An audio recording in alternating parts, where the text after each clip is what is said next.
बिस्मिल्लाहिर्रहमानिर्रहीम। बच्चों, हमारा आज का जो खूबसूरत टॉपिक है, ठीक है, उसका नाम है रियल एंड अपेरेंट वेट। क्या नाम है बच्चों टॉपिक का? Real and apparent wait. ठीक हो गया। ये एक इम्पॉर्टेंट लॉन्ग क्वेश्चन है। अक्सर औकात बोर्ड के पेपर में ये मुंह उठा के आ जाता है, रियल एंड अपेरेंट वेट। हम लोग इसके बाद जो नेक्स्ट लेक्चर चैप्टर स्टार्ट करेंगे ना, वो 6 होगा। 6 के बाद 11 करेंगे हम। ठीक है। लो जी बच्चों, रियल एंड अपेरेंट वेट।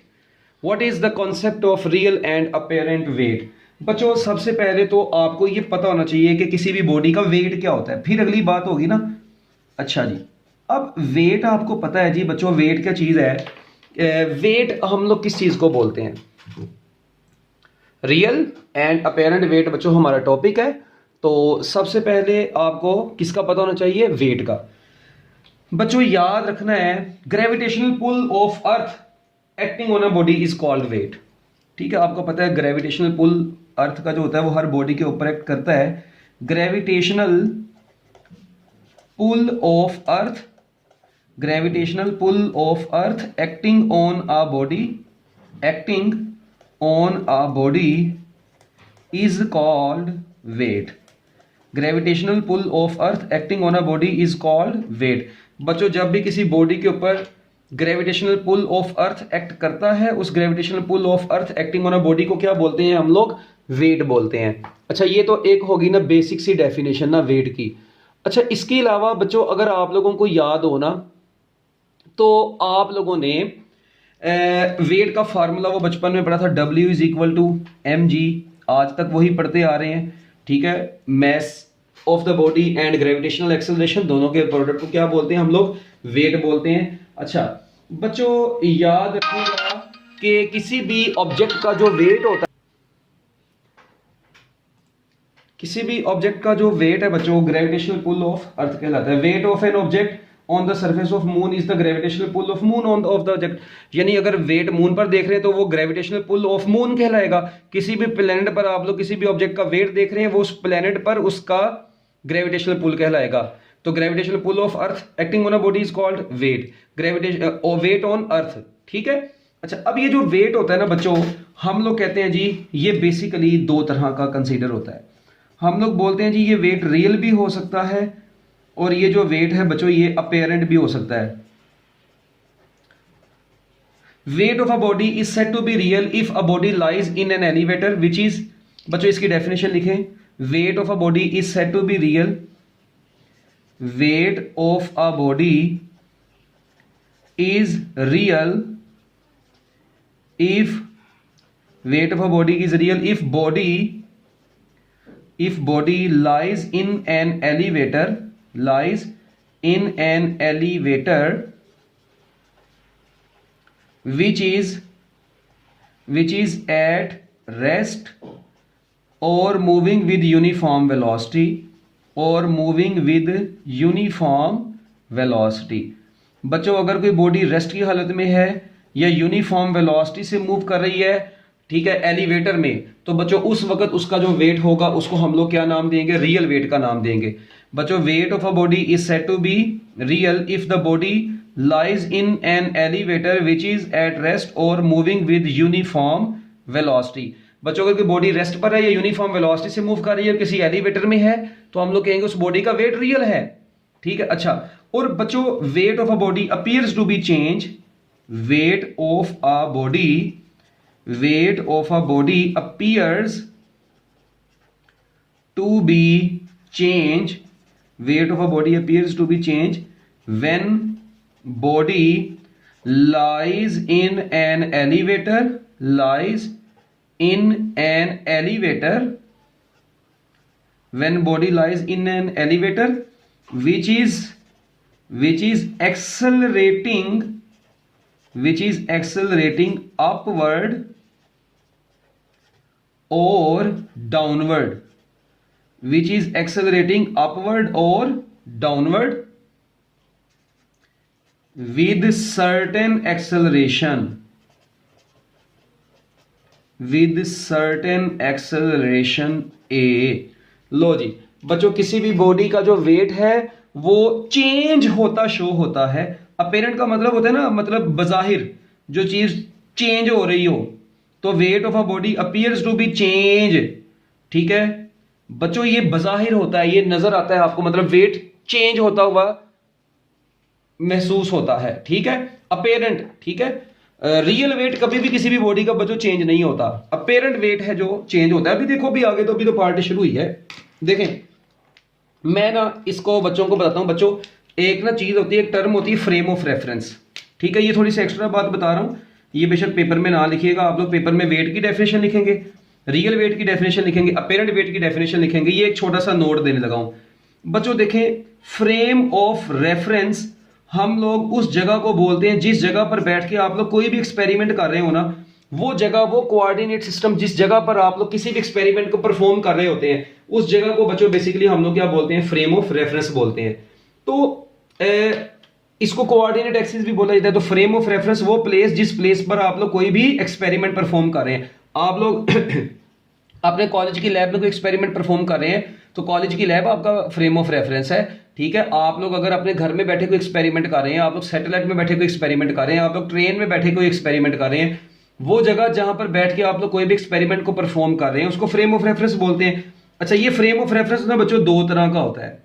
ये फ्रेम ऑफ रेफरेंस कितनी तरह का होता है? दो तरह का होता है। एक को हम लोग नाम देते हैं इनर्शियल फ्रेम ऑफ रेफरेंस का, और बच्चों एक को हम लोग नाम देते हैं non inertial frame of reference का। अच्छा, अब ये जो इनर्शियल फ्रेम ऑफ रेफरेंस होता है और non inertial frame of reference होता है, ये दोनों में फर्क क्या होता है बच्चों? ऐसा फ्रेम ऑफ रेफरेंस जिसमें बॉडी, यानी अगर बॉडी रेस्ट पर है या यूनिफॉर्म वेलोसिटी से मूव कर रही होती है, अगर बॉडी रेस्ट पर हो या यूनिफॉर्म वेलोसिटी से मूव कर रही हो, तो हम लोग कहते हैं जी कि उस वक्त वो बॉडी का frame of reference inertial frame of reference कहलाता है। ठीक है, और बच्चों नॉन इनर्शियल वो होता है जिसमें body uniform, non uniform velocity से मूव कर रही हो। अगर कोई, जिस तरह मैं कहता हूं जी ये कार है, वो रेस्ट पर है, ये यूनिफॉर्म वेलोसिटी से मूव कर रही है, तो बच्चों वो कार क्या कहलाएगी? इनर्शियल फ्रेम ऑफ रेफरेंस कहलाएगी। और अगर कार वेरिएबल वेलोसिटी से मूव कर रही है, नॉन यूनिफॉर्म वेलोसिटी से मूव कर रही है, उसमें पर्टिकुलर एक्सेलरेशन आ गया है, ठीक है, तो बच्चों हम लोग उसे क्या बोल देंगे फिर? जिसमें पर्टिकुलर एक्सेलरेशन आ जाएगा, वो non inertial frame of reference बन जाएगी। यानी आप लोग ये भी कह सकते हैं ऐसा फ्रेम ऑफ रेफरेंस, देखें जो रेस्ट पे यूनिफॉर्म वेलोसिटी उसका एक्सेलरेशन जीरो है, तो नॉन इनर्शियल का एक्सेलरेशन जीरो नहीं होता। तो ऐसा फ्रेम ऑफ रेफरेंस जिसका एक्सेलरेशन जीरो हो वो इनर्शियल होता है, जिसका एक्सेलरेशन जीरो ना हो वो नॉन इनर्शियल होता है। इसकी सारी डिटेल, मैक्सिमम डिटेल इनर्शियल और नॉन इनर्शियल की हम लोग सेकंड ईयर में जाके पढ़ेंगे। अभी बताने का मकसद यहां पर मेरा फिर क्या है? बच्चे कहते हैं सर फिर बताया क्यों? ओ भाई, अगर देखें, अगर बॉडी रेस्ट पर है, अगर आप लोग किसी जगह पर हैं, वो जगह रेस्ट, यानी आप लोग रेस्ट पे या यूनिफॉर्म वेलोसिटी से मूव कर रहे हैं, तो बच्चों उस वक्त जो वेट होगा बॉडी का वो क्या कहलाएगा? रियल वेट कहलाएगा। तो बच्चों weight of a body in inertial frame of reference is basically called real weight. मगर अगर आप यूनिफॉर्म नॉन यूनिफॉर्म वेलोसिटी से किसी फ्रेम ऑफ रेफरेंस में मूव कर रहे हैं, तो उस वक्त जो आपका वेट होगा बच्चों, उसे हम लोग क्या यूजुअली कहते हैं जी? अपेरेंट वेट बोल देते हैं। तो याद रखना है वेट ऑफ अ बॉडी, अब ये भी दो एमसीक्यूज भी बन जाते हैं कि wait of a body in inertial frame of reference. तो बच्चों इनर्शियल फ्रेम ऑफ रेफरेंस में किसी भी बॉडी का वेट क्या होता है? रियल होता है। नॉन इनर्शियल में वो क्या होता है? अपेरेंट होता है। अब ये अपेरेंट कैसे होता है, क्यों होता है, इसके अंदर क्या चक्कर है, ये हम लोगों ने आगे जाके बातें अभी पढ़नी है। ये इसके केसेस पढ़ेंगे डिफरेंट, कि जब एलिवेटर रेस्ट पे होती है तब बॉडी का अपेरेंट और रियल वेट में क्या फर्क होता है, अपवर्ड जा रही हो तो क्या होता है, डाउनवर्ड आ रही हो तो क्या होता है। हाँ जी, यहां तक समझ लगी है तो हैंड रेज करते हैं। हर जल्दी, अभी तक मैंने सिर्फ डेफिनेशन बताई है बेसिक, बताता हूं मैं भी आपको। अभी वेट का वेलोसिटी के साथ कोई लिंक नहीं है, ठीक है। अभी इसको देखते हैं ना, मैं भी बताता हूं आगे, ये सारी चीजें भी आगे आने लगी हैं। ये जो अभी बताया है सिर्फ ये पॉइंट्स बस नोट कर लें, फिर अब आगे चलते हैं। लो जी बच्चों, अब थोड़ी सी बात को आगे बढ़ाते हैं। ये आपको पेपर में लिखने की जरूरत नहीं है, ये फ्रेम ऑफ रेफरेंस को पेपर में नहीं लिखना। पेपर में डेफिनेशन वेट की, रियल वेट की, अपेरेंट वेट की, और उसके बाद अब आगे आप लोगों ने बच्चों याद रखना है spring balance.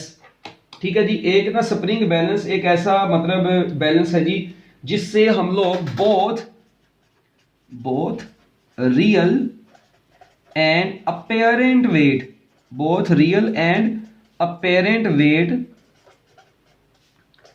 can be measured by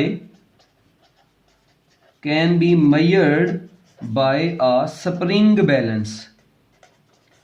बच्चों ये स्प्रिंग बैलेंस की मदद से हम लोग क्या काम करते हैं, रियल और अपेरेंट वेट दोनों ही मालूम कर सकते हैं। किसी भी बॉडी का आप लोगों ने रियल वेट मालूम करना हो या अपेरेंट वेट मालूम करना हो तो हम लोग उसके लिए बच्चों क्या यूज करते हैं, स्प्रिंग बैलेंस यूज करते हैं। So both real and apparent weight can be measured by spring balance. लो जी आ जाओ, अब देखते हैं हम लोग कैसे। बच्चों आप लोग सपोज कर लें कि ना मैं इस पूरे टॉपिक में जो बॉडी का रियल वेट होगा ना, रियल वेट उसको मैं रिप्रेजेंट करूंगा W से, और अपेरेंट वेट को किसको, अपेरेंट वेट को मैं रिप्रेजेंट करूंगा T से। ठीक है, इस पूरे टॉपिक में बच्चों रियल वेट को मैं W से रिप्रेजेंट करूंगा, अपेरेंट वेट को मैं T से रिप्रेजेंट करूंगा। T बेसिकली क्या होगी, टेंशन इन द स्ट्रिंग होगी जो कि आपको अपेरेंट वेट को शो करेगी। ये basically tension in the string है, टेंशन इन द स्ट्रिंग। ये टेंशन इन द स्ट्रिंग से क्या मुराद है ये देखें जरा, मैं अब आपको बताता हूं। बच्चों सपोज करते हैं जी ये मेरे पास एक ना एलिवेटर है, ऐसे ये एक एलिवेटर है बच्चों। इस एलिवेटर में यहां पर मैंने लगाया हुआ है एक स्प्रिंग बैलेंस। क्या लगाया हुआ है, यहां पर एक स्प्रिंग बैलेंस लगाया हुआ है। ये स्प्रिंग बैलेंस से हम लोग इस स्प्रिंग बैलेंस के साथ बच्चों यहां पर ये स्प्रिंग बैलेंस के साथ ये रस्सी लगी हुई है। अच्छा इसके साथ ना मैं हैंग कर देता हूं ये एक बॉडी, एक ये मैंने बॉडी हैंग कर दी। इसका वेट अब आपको पता है डाउनवर्ड होगा, रस्सी में जो टेंशन T है वो ऑब्वियस ही बात है अपवर्ड होगी। अच्छा अब ये है जी आपके पास एक स्प्रिंग बैलेंस, ठीक है जी, ये है एलिवेटर, ठीक हो गया। ये वो बॉडी है जिसका मैस m है। एक कंसीडर अ बॉडी जिसका मैस एक बच्चों, ये वो बॉडी है जिसका वेट आप लोगों ने ये बॉडी को हैंग कर दिया है एक रस्सी के साथ, और उस रस्सी में जो टेंशन है वो T अपवर्ड है ऐसे, और इस ऑब्जेक्ट का जो वेट है बच्चों वो डाउनवर्ड है। ठीक है, ये स्प्रिंग बैलेंस है। अच्छा यहां पर अब आप लोग सपोज करें कहीं पर आप लोग खड़े हुए हैं यहां पर ऐसे, ठीक है जी, ये लो जी ये बच्चा खड़ा हुआ है जिसने जारी बात है स्प्रिंग बैलेंस से कोई ना कोई रीडिंग भी तो लेनी है ना, कि नहीं लेनी। तो अच्छा ये रीडिंग लेनी है बच्चों। अच्छा अब आप लोग देखें कि यहां पर कॉन्सेप्ट क्या आना है बच्चों। देखें जो इसका वेट डाउनवर्ड एक्ट कर रहा होगा, ठीक है, वो तो इसका रियल वेट होगा। ये जो T है ना, आपको पता है ये जो टेंशन इन द स्ट्रिंग होती है वो वेट की ऑपोजिट होती है, ठीक है। तो ये स्ट्रिंग में जो टेंशन T है ना, देखें ये रियल वेट है, ये कभी भी चेंज नहीं होता, बॉडी ऊपर को जा रही है ये नीचे को जा रही है। जो ये स्ट्रिंग में टेंशन T है ना बच्चों, एक्चुअली इसने चेंज होना है, और ये जो टेंशन T ने चेंज होना है ना, हम लोग इसलिए इस टेंशन T को बेसिकली है, ये भी न्यूटन है, ये वेट भी न्यूटन में मेजर होता है, टेंशन T भी फोर्स है बेसिकली, ये भी न्यूटन में मेजर होती है। मगर ये टेंशन T बेसिकली क्या डिस्क्राइब करती है, किसी भी बॉडी का अपेरेंट वेट डिस्क्राइब करती है।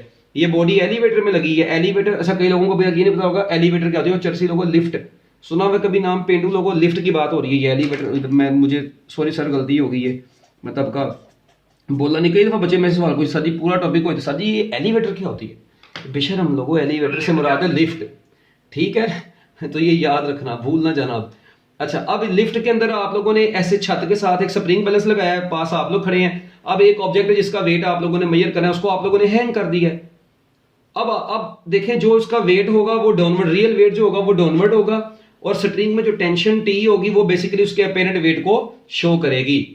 यहां तक ओके है जी, जी चले आगे। अब देखें बच्चों, अब ना अगर इस तरह से हो, अगर ये एलिवेटर रेस्ट पे हो, अगर ये एलिवेटर अपवर्ड जा रही हो, अगर ये एलिवेटर डाउनवर्ड आ रही हो, अगर ये एलिवेटर की रस्सी काट दीजिए चरसी की। अच्छा ये डिफरेंट केसेस अब बच्चों इसके आने हैं। सबसे पहला केस जिसको हम लोग नाम देंगे किसका, केस नंबर 1 का। बच्चों केस नंबर 1 ये है कि when the elevator is at rest, when elevator is at rest or moving with uniform velocity,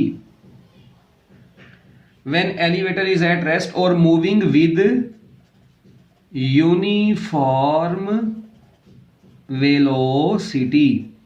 बच्चों जब एलिवेटर किस हालत में होगी, जब एलिवेटर रेस्ट की हालत में होगी ठीक है जी, या मूव कर रही होगी किस वेलोसिटी के साथ बच्चों, यूनिफॉर्म वेलोसिटी के साथ मूव कर रही होगी। अच्छा अब मेरी बात सुने बच्चों, जब एलिवेटर रेस्ट की हालत में होती है ना, तो आपको पता है कि उसका एक्सेलरेशन तो जीरो होता है। जब भी एलिवेटर रेस्ट की हालत में होगी तो एक बात तो डन होगी कि उसका एक्सेलरेशन क्या होगा, जीरो होगा। तो बच्चों जब उसका एक्सेलरेशन जीरो होता है तो आपको पता है कि उस बॉडी के ऊपर एक्ट करने वाली नेट फोर्स भी क्या हो जाती है, जारी बात है एक बॉडी रेस्ट की हालत में उसका एक्सेलरेशन जीरो है तो बच्चों नेट फोर्स भी क्या होगी, जीरो होगी। तो बच्चों जब नेट फोर्स जीरो हो जाएगी तो जो वेट होगा ग्रेविटेशनल फोर्स, वो टेंशन इन द स्ट्रिंग, इन दोनों के दरमियान में क्या रिलेशन होगा। देखें ये अब मैं पूरी एलिवेटर बनाने के बजाय ना ये बॉडी बना रहा हूं। जब एलिवेटर में अभी आपने देखा ये टेंशन टी ऊपर को थी, वेट नीचे को था, ऐसे ही है। अच्छा जब बच्चों एलिवेटर रेस्ट पर, इसका मतलब इसका एक्सेलरेशन जीरो है। इसका मतलब देखें आप लोग मुझे ये बताएं इस वक्त नेट फोर्स जो इसके ऊपर एक्ट करेगी टोटल, चलो मुझे ये बताओ। जनरली अब आप लोगों को ये पता है बच्चों, जनरली मैं यहां पर ये कह सकता हूं कि इसके ऊपर जो नेट फोर्स एक्ट करेगी वो T माइनस डब्ल्यू होगी। अच्छा अक्सर बच्चों के दिमाग में आ रहा होगा सर ने T ऊपर लिख दिया डब्ल्यू नीचे लिखा, पहले T पहले लिखा डब्ल्यू बाद में लिखा। ओ भाई कोई जरूरी नहीं है, आप लोग जो मर्जी पहले लिख लें, T माइनस डब्ल्यू लिख लें इस केस में, या W माइनस टी जो मर्जी लिख लो। उसकी वजह देखो, आप लोगों ने जब इधर F की जगह पर MA पुट करना है ना, तो MA is equal to T minus W आना है। अब ये A जीरो हो जाना है तो T minus W zero is equal to T minus W, तो T is equal to W ही आ गया। ये T इज इक्वल टू क्या आ गया बच्चों, W आ गया। तो इसका मतलब देखें ना, अब यहां पे W माइनस टी भी लिखा होता फिर भी आंसर यही आना था। तो इससे कोई फर्क नहीं पड़ेगा इस केस में, जो मर्जी पहले बाद में लिख ले, क्योंकि लेफ्ट साइड जीरो हो जानी है तो दोनों को जिसके साथ मर्जी माइनस हो, इधर आगे तो प्लस ही होना है ना उसमें शर्म ने। तो इसका मतलब है जब एलिवेटर रेस्ट पे होती है तो जो रियल वेट होता है वो अपेरेंट वेट के इक्वल ही होता है। मतलब अपेरेंट वेट कुछ भी नहीं है, वो रियल वेट ही है बस। तो अपेरेंट वेट रियल वेट ही कहलाएगा कब, जब एलिवेटर रेस्ट पे है। Both are equal to each other. तो बच्चों लो जी ये पहला केस हो गया। इसका मतलब there is no difference between, यानी एक्चुअली आप लोग ये कह रहे हैं कि अपेरेंट वेट को फिर डिस्कस ही नहीं करेंगे, वो एक्चुअली है ही रियल वेट है। जब एलिवेटर रेस्ट पे या यूनिफॉर्म वेलोसिटी से मूव करेगी क्योंकि उसका एक्सेलरेशन जीरो है, तो बच्चों मैं कह सकता हूं apparent weight of the object is equal to real weight of the observer inside the lift. ठीक हो गया। अच्छा जी अब उसके बाद बच्चों दूसरी तरफ आते हैं। अगर केस नंबर 2 की बात करें, केस नंबर 2 बच्चों, अगर एलिवेटर जा रही हो अपवर्ड व्हेन, अच्छा एलिवेटर की बजाय लिफ्ट लिख दूं, when lift is moving upward with acceleration A। बच्चों जब वो किसी पर्टिकुलर एक्सेलरेशन से मूव कर रही हो अपवर्ड डायरेक्शन में, यानी ये देखें अब ये एलिवेटर में जो मैस है, जाहिर बात है ये स्ट्रिंग में टेंशन T ऊपर को है, वेट बच्चों उसका डाउनवर्ड है। अच्छा अब जब ये ऊपर को जा रही है तो इसका एक्सेलरेशन इस तरह किस डायरेक्शन में बच्चों, अपवर्ड डायरेक्शन में है। तो चलो जी अब मुझे ये बताओ, अब ये ऊपर को जा रही है बच्चों, इसका मतलब ऊपर को जा रही है, एक जनरल सी बात है जब एलिवेटर ऊपर को जा रही है उसके साथ जो मैस हैंग किया हुआ है वो भी तो ऊपर को जा रहा है। जिस एक्सेलरेशन से एलिवेटर जा रही है उसी एक्सेलरेशन से उसके अंदर मौजूद है बॉडी भी ऊपर को जा रही है। अब नेट फोर्स यहां पर बच्चों क्या होगी, when the lift moving upward it means upward force is greater than the downward force. एक जनरल सी बात है इधर। फिर एक रिजल्ट ये भी तो मैं लिख सकता हूं ना बच्चों, जब ऊपर को जा रही है इसका मतलब इस मैस के ऊपर एक्ट करने वाली upward force is greater than the downward force. क्या ख्याल है बच्चों, ये तो डाउनवर्ड फोर्स से क्या होगी, ग्रेटर होगी। अच्छा चलो जी मान लिया। तो बच्चों इसका मतलब है कि अब नेट फोर्स किसके बराबर आएगी, अब नेट फोर्स बराबर आएगी T माइनस डब्ल्यू के। अब W माइनस टी नहीं लिखना आप लोगों ने। So net force is equal to T minus W. अब नेट फोर्स आ गई बच्चों T माइनस डब्ल्यू। अब मुझे ये बताएं F की जगह पर आया MA, T अपनी जगह पर, W की जगह पर आया MG। तो बच्चों T किसके बराबर आ गया, MA प्लस MG। तो यहां से T is equal to M और साथ में आया A प्लस G। तो लो जी बच्चों ये आपके पास आ गया है real weight and apparent weight के दरमियान में एक रिलेशन।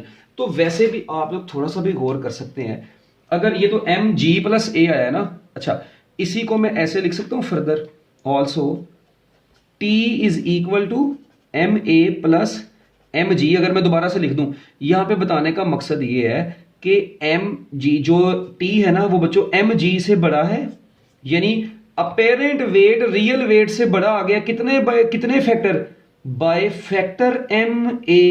ये देखो हो है, ये मैंने क्या बात कर दी, मैं बोल रहा हूं कि टी जो है बच्चों वो एम जी से क्या है, बड़ा है।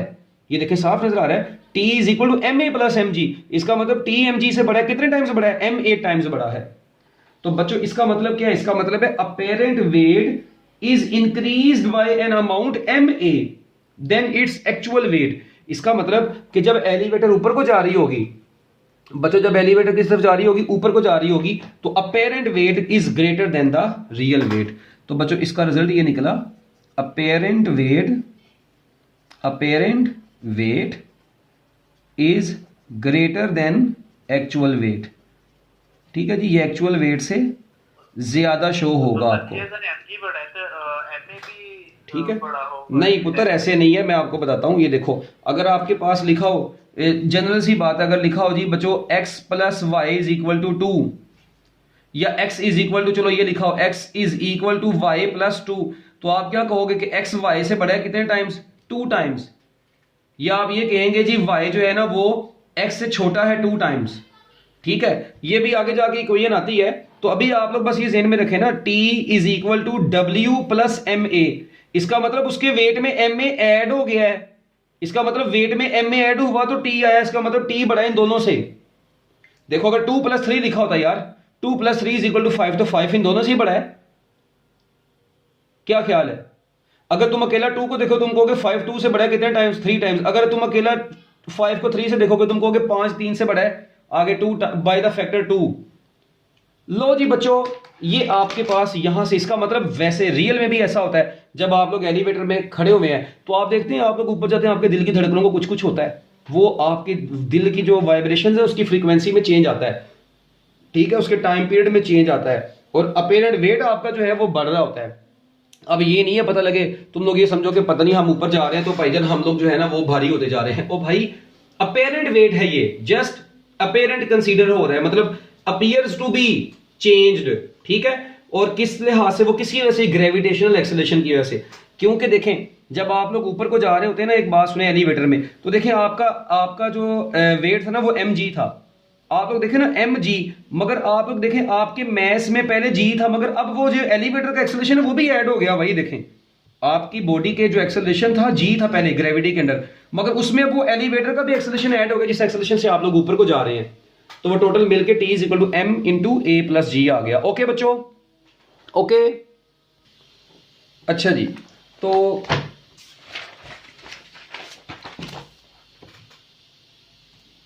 our next case is case number 3।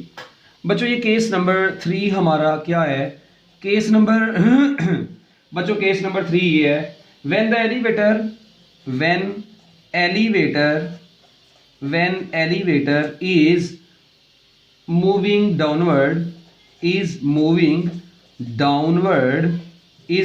downward with acceleration a। लो जी, अगर एलिवेटर डाउनवर्ड आ रही हो किसी पर्टिकुलर एक्सेलरेशन के साथ, तो इसमें बच्चों रियल और अपेरेंट वेट में क्या डिफरेंस होगा, ये देखें जरा।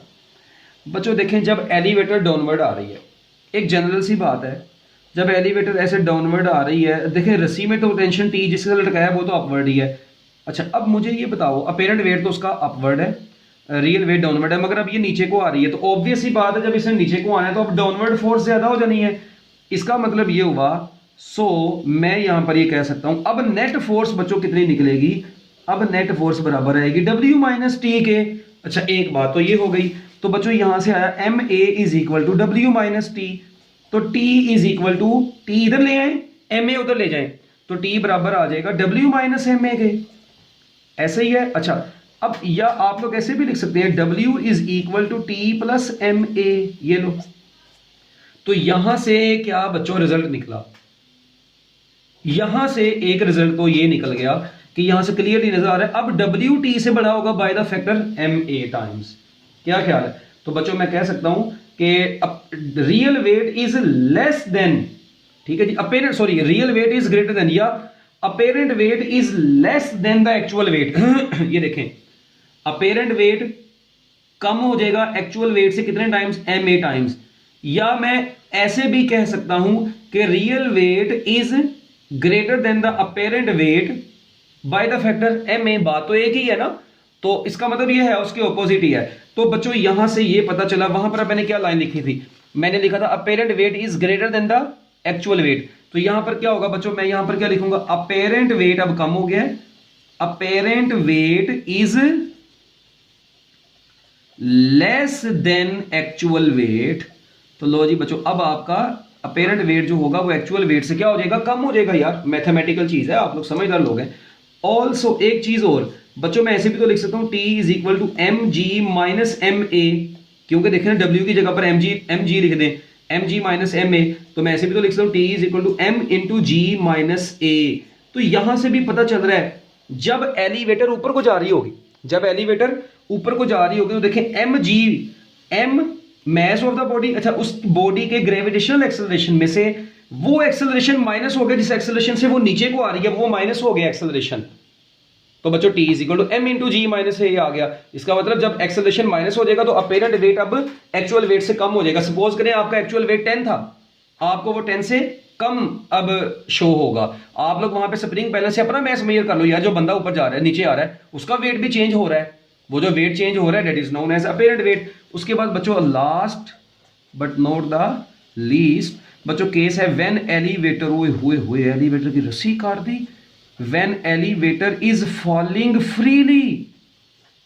बच्चों जब एलिवेटर फ्री फॉल कर रही हो, ये रस्सी फ्रीली फॉल कर रही हो, तो बच्चों आपको पता है फ्रीली फॉलिंग बॉडी का तो एक्सेलरेशन ही ग्रेविटेशनल एक्सेलरेशन होता है, पहली बात ही ये। तो अब देखें बॉडी आ तो नीचे को रही है, नेट फोर्स तो W माइनस टी ही होनी है अभी भी, मगर अब बॉडी जो नीचे को आ रही है ये वेट है, टेंशन T ऊपर को है, मगर अब जब ये नीचे को आ रही है तो इसका A G के बराबर है। तो चलो अब मुझे ये बताओ बच्चों, नेट फोर्स आ गई MA is equal to mg minus T, ठीक है। अब आप लोग देखें क्योंकि A G के बराबर है तो आप लोग इधर G पुट कर दें, mg is equal to mg minus T, ये T को इधर ले जाओ तो मैं भी ऐसे भी तो लिख सकता हूं mg, ये भी mg को इधर ले आओ, mg माइनस mg, mg से कट गया तो बच्चों आपका अपेरेंट वेट क्या आ गया है, 0 आ गया है। लो जी बच्चों अपेरेंट वेट आपका क्या आया, 0 आया। इसका मतलब है अपेरेंट वेट जो है ऑब्जेक्ट का वो 0 आ गया है। और ऑब्जेक्ट बच्चों इस कंडीशन में, जिस कंडीशन में ऑब्जेक्ट का अपेरेंट वेट 0 हो, हम लोग उसको बोलते हैं वेट लेसनेस कंडीशन। क्या बोलते हैं, वेट लेसनेस कंडीशन का नाम देते हैं इसको। जिस कंडीशन में wait of the apparent weight of the body क्या हो जाता है, 0 हो जाता है, वो कंडीशन वेट लेसनेस कंडीशन कहलाती है। अच्छा अपेरेंट वेट 0 होगा, क्या रियल वेट 0 होगा ना? तो याद रखना बच्चों रियल वेट कभी भी 0 नहीं होता, ये अपेरेंट वेट है ना, अपेरेंट बजाहिर, ठीक है। तो अपेरेंट वेट जो चेंज होगा वो बच्चों अगर 0 होगा तो बॉडी वेटलेसनेस कंडीशन में होती है। लो जी पेपर में आप लोगों ने यहां तक लिखना है, मगर अब मैं आपको इससे ना कुछ रिलेटेड 2-4 एमसीक्यूज बताने लगा हूं, बड़े इंपॉर्टेंट एमसीक्यूज हैं, गौर से सुनना। बच्चों इसको जल्दी जल्दी नोट करें, इसको जल्दी जल्दी, शाबाश, मिनट लगा के जरा जल्दी हरी अप। सर जब आपने कहा था लिफ्ट नीचे आ रही है, तो लिफ्ट नीचे आ जाएगी। अच्छा जी बच्चों अब ना एक बात जरा सुने पुत्र, आप नहीं एलिवेटर में जरूरी नहीं है, मैं आपको बता रहा हूं ना, आप लोग जमीन से ऊपर जा रहे हैं ना, ठीक है ना, तो बेशक आप लोग खुद यार तुम सपोज कर लो, तुम क्या नाम है एक वो अपना वो तुमने पकड़ी हुई है, उसे क्या बोलते हैं यार वो पैराशूट, ठीक है, तुम जा रहे हो, ठीक है, किसी पर्टिकुलर एक्सेलरेशन के साथ, वहां पे भी तुम्हारे वेट्स के अंदर चेंज आएगा। बताने का मकसद ये है कि जब ग्रेविटी के अगेंस्ट आप लोग जा रहे हैं ना किसी पर्टिकुलर एक्सेलरेशन के साथ, तो आपका वेट में चेंज आना ही आना है, या नीचे भी आ रहे हैं तो आपके वेट में चेंज आना है। उस वेट को हम लोगों ने अपेरेंट वेट का नाम दिया होता है। ये देखो मैं बताऊं आप लोग एक छोटी इसको हम अपेरेंट वेट को बेस्ट एग्जांपल हमारे पास क्योंकि एलिवेटर वाली ही बनी है, उसकी मदद से हम लोग इसको अच्छे तरीके से समझ लेते हैं। अब मैं आपको जो कहता हूं जी एक एलिवेटर है, एलिवेटर के अंदर ना मैंने एक सिंपल पेंडुलम लगाया हुआ है। क्या लगाया हुआ है, सिंपल पेंडुलम। अच्छा अब बच्चों अगर एलिवेटर अभी रेस्ट पर थी तो मुझे बताएं जब एलिवेटर बच्चों रेस्ट पर है तो जल्दी तरह इस वक्त जब रेस्ट में होगी तो बच्चों एलिवेटर में लगे हुए सिंपल पेंडुलम का टाइम पीरियड का फार्मूला अकेला होगा 2 पाई अंडर रूट L/G। बस अगर एलिवेटर रेस्ट पे है तो अब इसके टाइम पीरियड का formula 2 pi under root L over g है। मगर एलिवेटर अगर बच्चों का कहां पर जा रही हो, अपवर्ड जा रही होगी किसी पर्टिकुलर एक्सेलरेशन के साथ, तो मजे की बात बताऊं, इसी सिंपल पेंडुलम का टाइम पीरियड का formula l over g plus a बन जाता है। क्या बन जाता है? 2 pi under root L over g plus a. क्यों भला? आप पिछले केस में जाकर देखें, अपवर्ड के केस में नेट एक्सेलरेशन क्या हो गया था? वो जी प्लस ए हो गया था। ठीक है। अच्छा, जब ये एलिवेटर कहां पे आ रही होगी, अब अगर बच्चों ये एलिवेटर डाउनवर्ड आ रही होगी किसी पर्टिकुलर एक्सेलरेशन के साथ, तो अब इसके अंदर लगे हुए सिंपल पेंडुलम का या आपके दिल की धड़कनों की भी वाइब्रेशन की बात कर लें, ये प्रैक्टिकली ऑब्जर्वेबल है, तो ये जी माइनस ए बच्चों आया। और अगर आप लोग फ्री फॉल कर रहे हैं, एक मजे की बात बताऊं, फ्रीली फॉल कर रहे हैं, तो बच्चों आपको पता है ए जी के बराबर होगा। इस इक्वेशन में ए की जगह पर जी पुट तो करके देखो, जब ए और जी इक्वल होंगे तो ये जीरो हो जाएगी, समथिंग ओवर जीरो क्या हो जाएगा? इंफिनिटी हो जाएगा। तो बच्चों टाइम पीरियड इंफिनिटी हो जाएगा। ये देखो, इसका मतलब है जब एलिवेटर रेस्ट पर होती है तो आपने देखा उसका एक्सेलरेशन जीरो था, तो ए की जगह पर जीरो पुट किया तो ये आ गया जी, अकेला जी। अपवर्ड जा रही है तो ये आया, डाउनवर्ड है तो जी माइनस है। ये दोनों केस हमने पीछे पढ़े हैं भाई। ठीक है, तो याद रखिएगा, अगर कोई एलिवेटर आप लोग, अगर मैं आपकी भी बात करूं, अब सपोज करें आप लोग एलिवेटर में ऊपर, यहां पे आप लोग एलिवेटर में बैठे हुए हैं, ठीक है, चलो खड़े हुए हो। अच्छा, एलिवेटर रेस्ट पे, आपके दिल की धड़कनों की फ्रीक्वेंसी नॉर्मल होती है, ऐसी ही आपकी फ्रीक्वेंसी नॉर्मल होती है। अच्छा, जब आप लोग एलिवेटर में बैठे हैं और एलिवेटर ऊपर को जा रही है, तो बच्चों आपको बताऊं, एलिवेटर ऊपर को जा रही है, ये नीचे वाला फैक्टर नेट, ये वाला फैक्टर क्या कर जाएगा? इंक्रीज। जब ये फैक्टर इंक्रीज कर देगा तो टाइम पीरियड, आपके दिल की धड़कनों का टाइम पीरियड डिक्रीज करेगा। टाइम पीरियड डिक्रीज करेगा तो फ्रीक्वेंसी इंक्रीज कर जाएगी।